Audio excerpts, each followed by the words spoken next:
What do I think of Jesus Hooligan? They're like some kind of warped tribal, you know, primitive sort of sound that's been scraped off the shoe of God or something.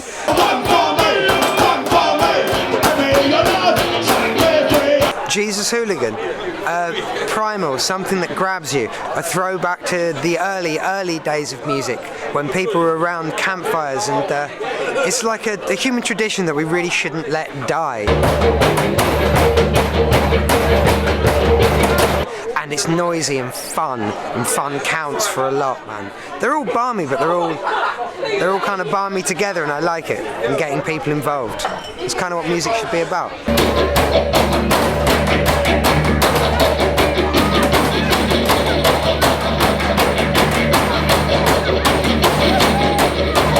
Never have I seen anything so awful sound so bloody good, and it's so therapeutic as well.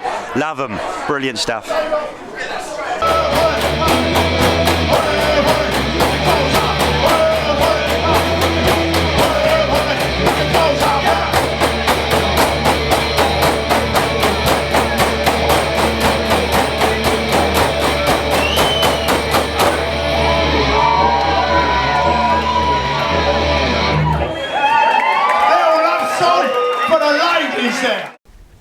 Why did Jesus Hooligan start? I was singing in punk bands for years and years, and then I got really bad with throat problems, and I couldn't sing live anymore, so I started to make my own music out of sounds that I liked. Being a builder, I come across a lot of sounds that I liked, which were quite noisy things, like cement mixers and wheelbarrows and things like that, and I basically like things that go to a beat. So I'd use anything that I can hit, basically, as the music, and that's really where it started, just because I suppose it was frustration with not being able to sing live. So yeah, it just started from there. What was the inspiration for Jesus Hooligan? Making songs that are good enough to sing without a band. Just a single beat. If the words tell a story or if they give off an emotion, then surely that is good enough to be a song. And then, so in theory, nearly every Jesus Hooligan song, well, every Jesus Hooligan song that we do can be done either with me, with a bucket or a chain, or just on my own clapping, or it can be done with a 10 or 11 piece band on stage. I really don't like songs that don't mean anything. There's lots of songs out there, and you know, the words don't mean anything, they don't tell a story, they don't really have an emotion, and yeah, that's really where it comes from. I sort of try and write songs that I can, they're usually to do with me, or to do with my wife, or to do with what's going on in the past, or what's going on at the moment. So they all the songs actually mean something to me, and yeah, I've had a lot of people try and come in and say that I should do their songs. I've got no real interest in that, because I started this thing and it was basically just about me getting on with my frustrations, I suppose, and writing about them. And so really, when other people come in and say they want to do, that I should be doing this and I should be doing that, I've got no interest in what they have to say. And I'm quite lucky, because I'm in a position where I don't really have to listen to anybody, because you know, I started it with a bucket and a chain, so, and I still write the songs the same way. So yeah, that's basically what all the inspirations are. Sorry, I'll waffle a bit. I noticed there's up to 10, 11 people in the group. There is, yeah. Not full time. The actual, the main core of the band is me, a fellow called Jason Sanders. He plays guitar. He was the one who basically taught me into doing it live. It actually started with me and him doing the live stuff, just on our own, just the two of us. And then I came across Dave Croughan, who plays didgeridoo, and I've never heard anybody make sounds like that, and it's fantastic. And so I asked him to join us. He came on board, and then we came across someone called Adam Smith, who's just a little bit mad, but he's got really nice hair. So, and he's got all his own teeth, which is great because none of us are like that. So he's on board because he's got hair. Nothing else. And his own barrel. And he can't play. Yeah, he bought his own barrel, but he can't play it. But he's got hair, and that means a lot. To him. And since that, it sort of grew. So we've got Paul and Orup from the Blissits. We've got Rick Pistol. He's a stand-up comedian. We've got Reese. He's a fantastic barrel player. We've got Debbie. We've got Jan Daniels, Josie, and anyone else? Have I missed anyone? No, and when we actually play live, we ask David. David, sorry, yeah, David yeah, Eberle? young David. Yeah. Fantastic young boy. He's brilliant. He does a whole gig with a club hammer and a top hat. It's a mallet. He does a whole gig with a mallet, and that's 40 minutes just whacking something with a mallet. It's awesome. Boy's got some problems, but it's like he's working through them. Yeah, but he's fantastic. But when we do live shows, which is quite often, the actual audience join in, and we get as many people to join in as possible. And sometimes we've had up to 40 people hitting barrels, and that's very noisy. So 50 that really including the band. does make a sound, and it's the power that comes off that is amazing. You just say to someone, hit something, just go bang, bang, bang, and they'll do it. And it's great. And it's, if you're in a room full of people doing that, it's fantastic. Tell me about the rabbit logo. The rabbit logo is probably quite sad, really. My son, Harry, when I separated from his mother, and she took him away from me, and I was very close with Harry, and he suffered a lot, as I did. And he used to do funny drawings around that time, and that was actually one drawing that he'd done, and it's just a rabbit. People in the past have tried to say it's something to do with religion because of the Jesus thing, and the arms out, but it's not. It was just a rabbit, an innocent picture of a rabbit, but there was something in it that just very plain, simple, innocent. Yeah. And I've also been told by people that I can't use that as a logo, and I say why? And these are people that yet again think that they've got something to do with what I do, and they say, oh, you can't use that. You should be using something arty and farty, but I've got no interest in what they have to say anyway. So it's. But it has so we took use off a rabbit. though, hasn't it? It really off, has. Yeah. People just identify Jesus Hooligan with the rabbit now. You It's don't quite- even have to have the writing. Yeah, it's got quite a few. There's quite a few rabbit tattoos out there as well. I mean, I've got a few of them. My wife's got a few of them. Yeah. But it's actually people turn up to gigs and they go, "Look, I've got," and they've got the rabbit tattooed on their arm or their foot or something like that. And there's a man. That was quite getting his- surreal, wasn't it? Yeah, the first time. A big man coming up and taking his shoes and socks off in front of you. You wonder what's going to happen. It's just showing off his tattoo. Tell me about the songs. I mean, what do you actually write about? I write about anything to do with me, and that sounds very egotistical, but basically, I just write. It's just anything that goes on around me. Yeah, anything that goes on around me. I mean, originally, just before we started doing this live, when the rabbit design first come out, I mean, that was quite a dark period for me. I come out of a song called Get Me a Rope Ladder, which is one of our more popular ones. But basically that was I basically lost it. And I was in pieces, and I was just a ranting, raving lunatic, basically. And I think a lot of the character that I have when we play live is that ranting, raving lunatic. But when we play, I'm very happy, and that's the thing, I'm really happy. But I mean, it actually comes from a period that I wasn't happy, but I've just basically moved on with that, and I'm now this happy, ranting, raving lunatic with a big smile on my face, handing out sticks. Like a pirate. So yeah, I've been called a pirate quite a bit. I don't know where that comes from. Now, I noticed from your gig list that you play care homes. Why play care homes? Because you get these musicians who say that they're passionate for their what they do and they love things. For their art. And I've had so much trouble with musicians coming along, and they think because I use a barrel, to me a barrel gives the sound I want. It is a musical instrument. It's a musical instrument to me. Chains, anything you can make a rhythm out of is a musical instrument to me. But you get people come along and they say, well, I can play guitar, or I can do this, or I can play whatever it is, harp or something like that. I mean, we had harps once, but they sounded rubbish, so we got rid of them. But it was, the care homes. It's amazing. You go into these care homes, and these are people who are special needs people with. As society is shunned and labelled.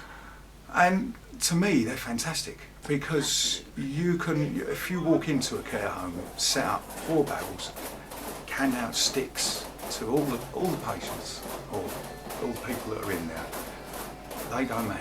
And they hold a perfect rhythm. The amazing thing is they just go for it, and it must be that they just, you know, they're just actually offered a chance to do something, and it's fantastic because you get wrapped up in it, and they will just go on continuously and not stop hitting barrels until you basically take the sticks off their hands. I mean, unless you've witnessed that, it's actually quite moving. I think a lot of the time people like that are kept very suppressed, very quiet, very sedate, and you're giving them a chance to get rid of their frustrations. The thank you cards that he gets afterwards, and they say, thank you for the great workout, I worked so much out of my body. Just quickly, there was a lady in Great Yarmouth, and nobody else would get up at the start because they're very shy. Okay. And then she got up with a Zimmer frame, took her about 10 minutes to get to the stage, and then she stood there for the whole entire time next to Stephen, watching what he was doing. And at the end, they all stopped for biscuits and juice and everything, and she walked away from the barrel without the Zimmer frame.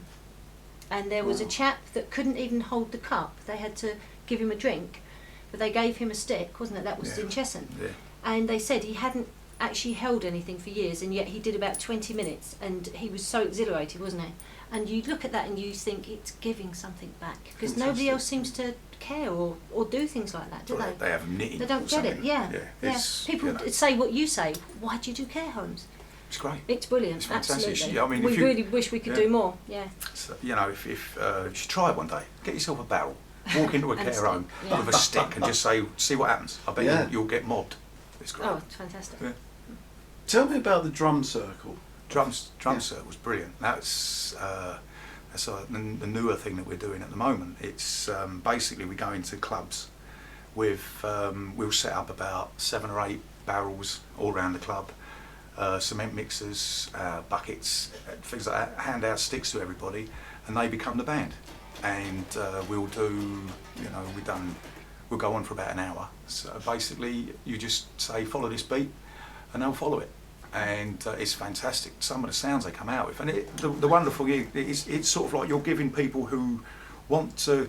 You're basically giving people who want to do live music but haven't got the time or haven't got the front to do it, or whatever confidence, whatever it is. You're basically just saying, well, here it is. You haven't got to worry about setting anything up. All you've got to do is walk in the door, get a stick, hit something. Yeah, sure. And you know, as long as you're not hitting me, I'm not really bothered. But it's freestyle, isn't it? For about the first quarter of an hour, we just say, just go for it.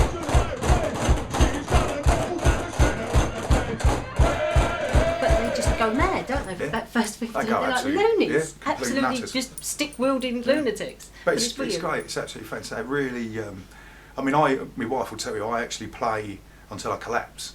It's just on the floor. You know, I'm very old, you know, so it's like it's good because you know, but I've got that excuse. No wisdom, but it's just old. I just like So you know, it's brilliant. So, but it's funny because you actually get a lot of younger people there doing it as well, and they're knackered as well, so it's not just me. Sweat just pours off them. Maybe I'm not that old. So what is the future for Jesus Hooligan? I mean, where do you see it actually going from here? Well, it's got to the point that I always wanted, and that was doing gigs. We have about 40 people hitting barrels, and we've had that now. I always just wanted to get, when I seen the barrel thing taking off, I always wanted to get to a point where we play somewhere and there's about 40 people going for it, and that's actually happened on a couple of occasions now. So.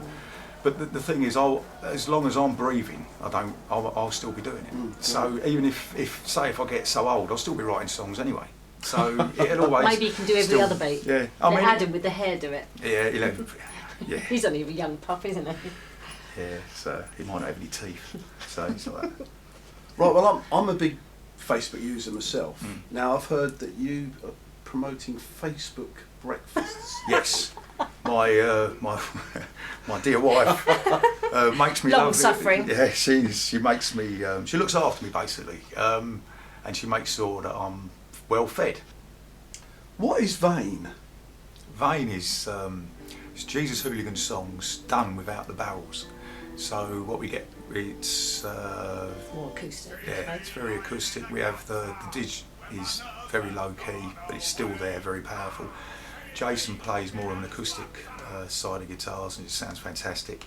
And Adam is there, and he has hair. So it's And a chain. and a chain. He plays a bit of a chain as well. Plays with his hair as well. Yeah. So basically, I just like the idea of if you can have if a song's good enough, it can be done in any format.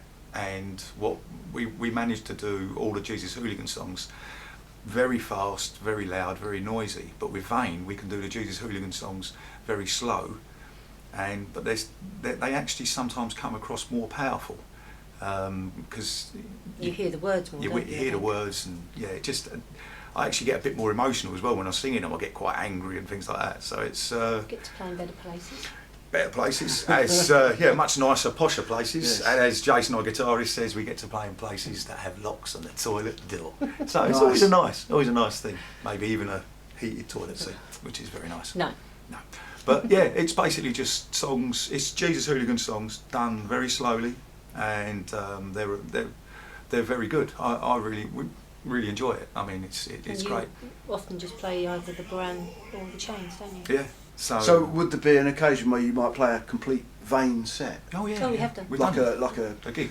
like a wine bar or something? We've done a couple Yeah. of wine bars, things like that. And it's Placements. great because they all sort of sit there. They don't expect it, of course, because No. I mean the thing is everyone likes to get up there and they'll do the little cover versions and Yeah. you know, and they do things like, or they do love songs and things like. I'll get up there and sing love and hate songs, very sort of, you know, some of them very dark and some of them very sort of bright and happy. Okay. And it's nice, as I say, the Vane thing's nice because you can hear the words as well. Because when I'm shouting, when we're doing the Jesus Hooligan stuff, and I'm shouting, sometimes you probably don't get the words. You get the emotion, I think. It's very frenzied, isn't it? I think. Yeah, it's quite frenzied. But with the Vane thing, you actually get the full force of the song. And that's what I've always said. If a song's good enough, it should be. Stand on its own. It could be done either with a 10-piece band or just with a chain. So you know, that's the proof of a good song. Yeah, Sure. a good song. Yeah.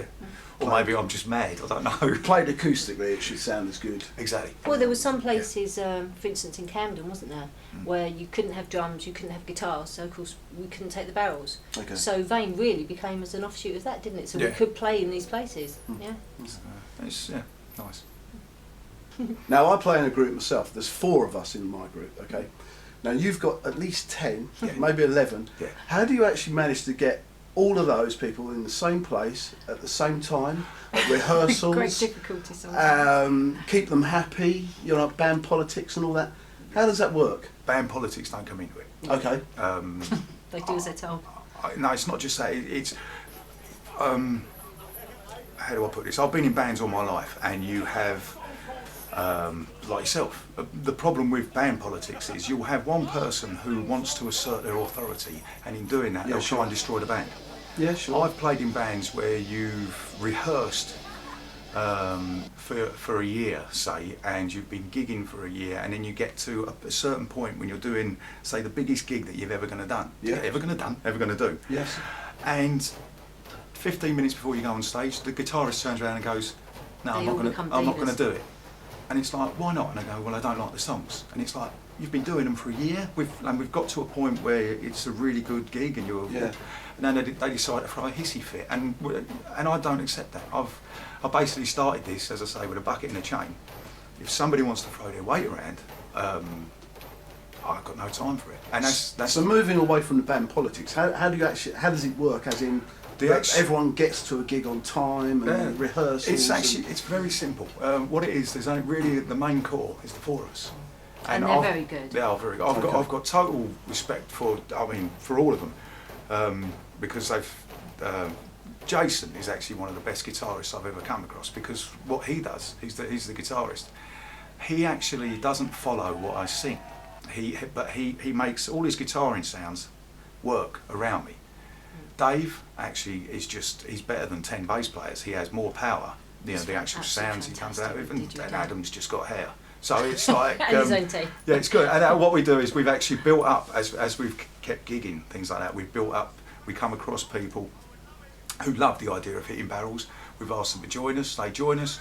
But you know, the idea is you just the songs are very simple. Every song is a simple beat. So basically, if we can get the song going, you can't go wrong. They're very catchy and they're very easy to remember. And that's where the that's why we've ended up with so many. And the good thing is now we've been gigging for so long, and we basically we do usually have at least 8 members for each gig, and when it's a full cast, shall we say, you can have 11 to 13 people. But then always at the end of the gig you can have about 40 by the end of it. And it's good because everybody's still involved, but they don't have to put up with the politics or all the rubbish that goes with rehearsals and things like that. It's a very friendly family, isn't it? Yeah. Really. And also, if anybody wants to know what the songs are, the beauty is nowadays you just have to go on YouTube, have a look at the songs, or if you want, we just email you the songs and you learn them. The songs are so simple. Once you listen to them twice, you know them. They got to be simple. I wrote them. Yeah. So. Now, you told me that you started off by basically hitting a wheelbarrow, making some noises. It was a Now, cement mixer, wasn't it? how does that actually? Do you hear the songs? You think, oh, I could use a didgeridoo player for this next bit or something. No. Do you hear a song in your head, or is it develop from sounds that things make? The didgeridoo player come across because I used to do my own recordings with barrels, and I've done a song called Desire, and all that has in it is wheelbarrows, and I hit the wheelbarrows with mallets in a certain beat, and it sounds really good. It might sound a bit silly, but if you listen to it, you actually think, wow, what is that? And it's really good. And I always had in all the songs, I always had an underlying sound, and that was usually a tractor or a Mitsubishi van. I had a Mitsubishi diesel van, and what I used to do was record the sound of the van either ticking over or at a certain rev. I'd then put it through my studio, and I'd either slow it down or speed it up, add effects to it to give it the sound that I wanted. So originally it would be, say, a sound of a tractor ticking over, and then I would just, to be honest with you, the actual sound of a tractor is so damn sexy. It's sort of like, it's got such a bass, sub-bass to it, it's fantastic. It's not what the next door farm. Sorry, yeah. But I'm digressing a little bit, but the actual, as I say, with angle grinders and things like that, I've actually used all these sounds, put them into computers or studios, wherever it is. You can slightly adjust them, and then you can cut them to the sounds and lengths that you want. And that's really it. What Dave's imitating. And that's really it. I also used to I got a bagpipe in one of my songs, and had that going all the way through it. In the middle of it, it kicked in, and it went off, and it really sounds mad. It sort of drives you a bit mad. But then one night I went to see a band called Finger Choppers, and Hazel is the singer out there, and she'd done a lot of work with me before as well. But of course there was Dave up on stage with his didgeridoo, and he was doing very mellow stuff with the didgeridoo, but I just thought, hang on, that's something good. And I was with Jason, the guitarist, so I just went up to him and I said, come and join us, and he did, and he fitted in straight away. He was, I do believe there's something wrong with him. He looked munchkin. He plays a cajon as well, doesn't he? The wooden box. Yeah, he does, yeah. And a barrel. And the washboard thingy, yeah. So I'm out there. I love the sound of Jesus Hooligan. Where can I see you playing? How can I find out where you're playing? Websites, this sort of thing? Easy. Now, it's just everything's basically Facebook or YouTube nowadays. Okay. We've got quite a nice thing on Facebook. If you get us on Facebook, then of course you get involved with the breakfast arguments, which Absolutely. are all quite good. But all the gigs are advertised as they're coming up, and normally about once a month we put a list out of where we're going to be, because we Where can we see that? On Facebook? On Facebook, yeah. Jesus Hooligan's Okay. Facebook, Yeah. or the Hooligan Drum Circle. Yeah, we've got the Hooligan Drum Circles up and running as well, so they're always. We play regularly. We do play. We play every week. So it's booked out to the end of May now. Yeah, we're always playing, so it's good. Well, it's been fascinating to talk to you. Well, thank you. I'm looking forward to the gig later on this evening. Don't be catch afraid. you Hope you're live gonna in join in. action. Well, you never know. So, thank you very much for now. We should be catching Jesus Hooligan later on. So, Thank you very much. Thank you. Thank you.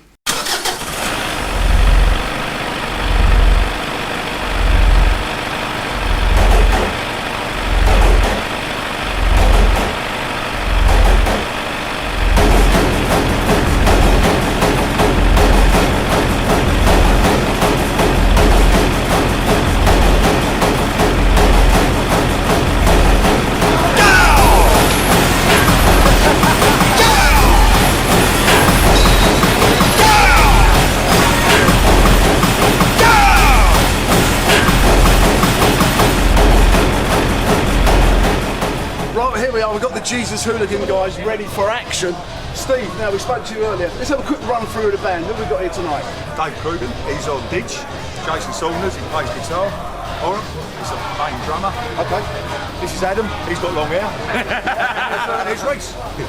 Now you. We hit barrels.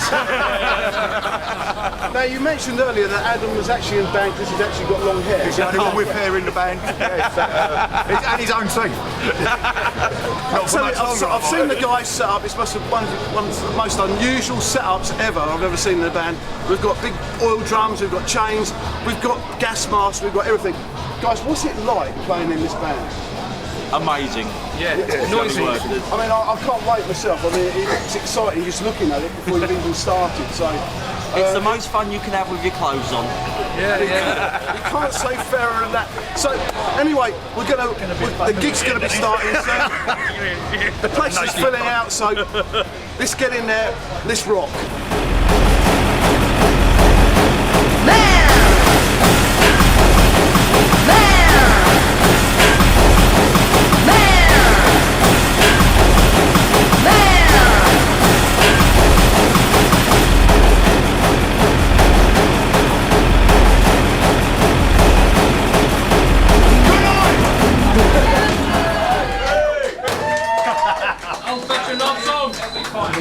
Hang on, I've got to say, did anyone see G? Absolutely fantastic! Willie! Bob, bob, bob! We've been blown off stage with a man with a shorter beard than me. Good evening, we are Jesus Hooligan. We are going to sing a little love song now. It's called Old Fashioned Love Song.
What? Are we too loud? No, I can't hear your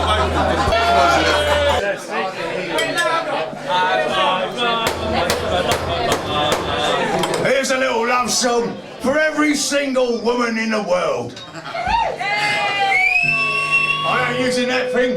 It's called Woman, Woman, Woman, Girl, Girl, Girl.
there.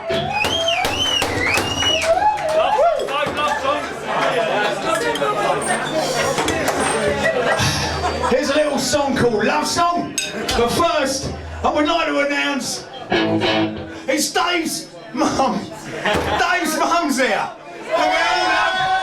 Right, Dave, say hi, Dave's mum.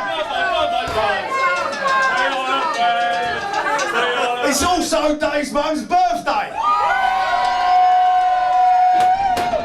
If I go, ah, can you all go, ah, back?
Really, I feel honoured to actually play after G.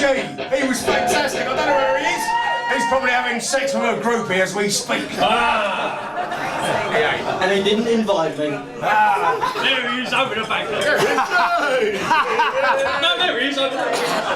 Sneaking away. Ryan, do you want to join me on a barrel? It's Ryan.